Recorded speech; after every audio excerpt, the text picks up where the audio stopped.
Bro, daripada kita pusing mikirin rezeki nomplok menaikkan tunjangan anggota DPR, di mana di saat yang sama sobat nganggur masih susah dapat kerja walau hanya dengan gaji UMR. Tak salah juga jika kita bahas panasnya hubungan antara Amerika dan Venezuela. Itu pelampiasan. Sebentar, Venezuela itu di mana sih? Itu di dekat Konoha? Tidak, Venezuela berada di selatan Amerika Serikat, tepatnya di Laut Karibia sebelah timurnya Kolombia. Dia termasuk negara di benua Amerika bagian selatan. Situasi di Venezuela dan Amerika Serikat saat ini sedang memanas. Pemerintahan Donald Trump telah mengirim 3 kapal perusak Aegis bersenjata rudal, yaitu USS Gravely, USS Jason Dunham, dan USS Samson ke perairan Karibia dekat Venezuela dengan dalih operasi anti narkotika. Dalam pengerahan ini terdapat sekitar 4.000 marinir dan pelaut AS, ditambah dukungan pesawat intai P-8, kapal selam, serta kapal amfibi yang siap mendukung operasi.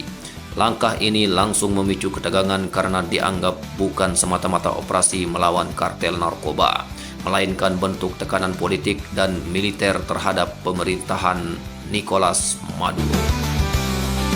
Selalu saja ada alasan untuk mencampuri urusan negara orang.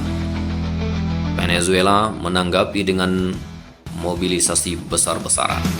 Presiden Nicolas Maduro mengumumkan pengerahan lebih dari 4 juta anggota milisi rakyat untuk mempertahankan kedaulatan negara dari apa yang disebut sebagai agresi Amerika Serikat.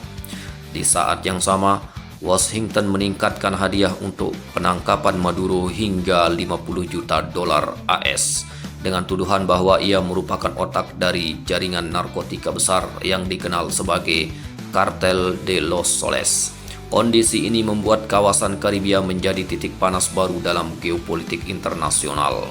Meski demikian, hingga kini tidak ada bukti kredibel bahwa Amerika Serikat benar-benar berencana melakukan invasi darat penuh ke Venezuela. Kapal-kapal perang dan pesawat intai AS tetap beroperasi di wilayah laut internasional. Sementara Caracas meningkatkan postur pertahanannya melalui latihan militer dan pengerahan milisi. Namun begitu, risiko bentrokan tetap ada, terutama jika terjadi salah paham atau insiden di laut dan udara. Sebuah tembakan peringatan yang salah sasaran bisa berubah menjadi baku tembak, dan insiden kecil berpotensi menjadi pemicu eskalasi yang lebih besar. Bagaimana jika konflik ini dibiarkan liar? Ada beberapa kemungkinan yang bisa terjadi, seperti ular yang siap mematuk. Pertama adalah skenario status quo, di mana kedua belah pihak hanya saling pamer kekuatan tanpa kontak langsung, sehingga ketegangan berlarut-larut seperti perang urat saraf. Kedua, ada kemungkinan bentrokan terbatas di laut atau udara akibat insiden patroli atau pergerakan militer yang terlalu dekat. Ketiga, AS bisa saja meluncurkan operasi terbatas, misalnya serangan presisi atau operasi pasukan khusus untuk menarget tokoh penting rezim Maduro. Meskipun invasi darat penuh hampir mustahil karena faktor biaya logistik dan risiko perang gerilya yang panjang. Jika AS melakukan hal ini, ya tentu saja Venezuela punya hak untuk membela tanah air mereka sendiri. Dalam skenario lebih jauh, keterlibatan negara lain bisa memperluas konflik. Rusia dan Cina mungkin tidak akan mengirimkan pasukan tempur langsung, tetapi bisa memberi dukungan berupa senjata, suku cadang, instruktur militer, hingga bantuan intelijen satelit. Kuba dan Nicaragua kemungkinan mendukung Venezuela secara politik dan logistik. Sementara Kolombia dan Brazil bisa condong ke pihak Amerika Serikat dengan membuka akses udara dan logistik. Jika ini terjadi, konflik Venezuela berpotensi berubah menjadi proxy war seperti yang pernah terjadi di Suriah. Itu ruwet.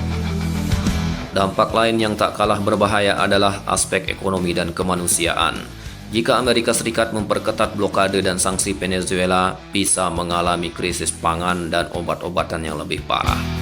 Gelombang pengungsi besar-besaran ke Kolombia, Brazil, dan negara-negara Karibia bisa menimbulkan krisis migrasi regional. Pasokan minyak dunia juga akan terganggu karena Venezuela memiliki cadangan minyak terbesar di dunia. Wow, jangan-jangan ini poin utamanya kenapa Amerika mau mencucuk hidung Venezuela. Gangguan pada jalur pelayaran Karibia bisa menaikkan premi asuransi kapal tanker, dan pasar minyak global berpotensi mengalami guncangan besar. Dalam skenario terburuk, konflik ini bisa naik level menjadi perang regional yang melibatkan serangan rudal, drone, dan operasi blokade penuh di Karibia. Infrastruktur vital Venezuela seperti kilang minyak, terminal ekspor, dan pelabuhan bisa menjadi sasaran serangan rudal presisi AS. Sebaliknya, Venezuela mungkin melancarkan serangan balasan terhadap pangkalan AS atau sekutu di Karibia, misalnya di Curacao atau Aruba. Hal ini sangat berbahaya karena jika ada korban besar, tekanan politik bisa mendorong kedua belah pihak melancarkan serangan yang lebih luas. Artinya, war. Worst case skenario dari konflik ini bukanlah pendudukan penuh Caracas oleh Amerika Serikat, melainkan perang maritim udara yang intens ditambah serangan siber yang melumpuhkan sistem energi dan ekonomi Venezuela, serta menimbulkan dampak besar bagi kawasan Karibia dan pasar global.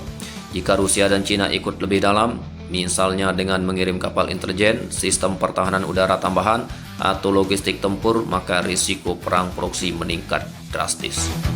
Meski demikian, masih ada peluang untuk deeskalasi. Jalur diplomasi darurat bisa ditempuh melalui perantara negara ketiga seperti Meksiko, Norwegia, atau organisasi kawasan. Zona aman maritim untuk melindungi kapal tanker sipil juga bisa dibentuk di bawah pemantauan PBB atau IMO.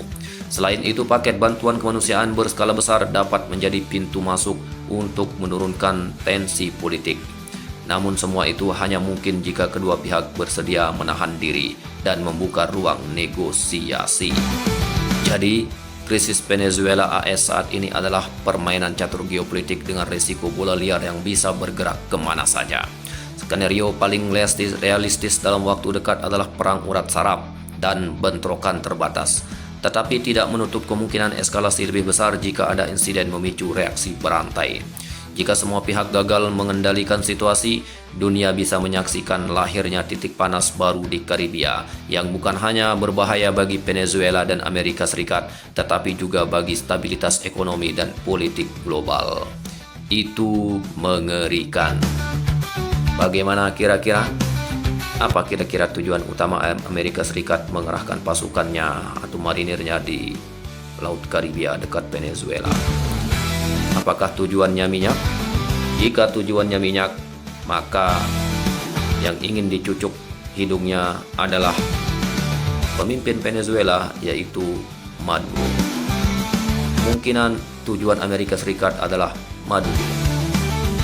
Bagaimana menurut Sobat Nganggur? Silahkan sampaikan pendapat Anda di kolom komentar. Sampai jumpa lagi.